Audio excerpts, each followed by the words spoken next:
নামাজ। আপনি যদি বলেন আমি কিচ্ছু জানি না, কিচ্ছু জানতে হবে না, কোন উম্মতকে দেন না এই ফ্যাসিলিটি। বলছে ইমামের পিছনে পড়তে থাক, ইমাম যেরকম করতেছে করতে থাক।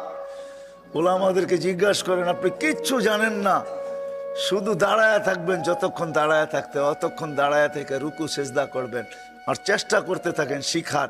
যতদিন পর্যন্ত শিখতে না পারবেন ততদিন পর্যন্ত নামাজ পড়তে থাকবেন, ওগুলো লেখা হইতে থাকবে। বরং তো আমি বলি আপনি ডাবল সওয়াব পাবেন, ডাবল। নাইলে এই হাদিস কোনোদিন আসতো না, ওয়াল্লাযী ইয়াকরাউল কুরআন ওয়া হুয়া ইয়াতাতাআতাউ ফালাহু আজরান।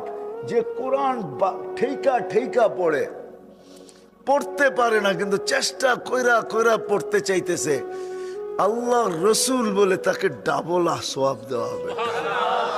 আমি পাবো 1 গুণ, আপনি পাবেন 2 গুণ। আমি পাবো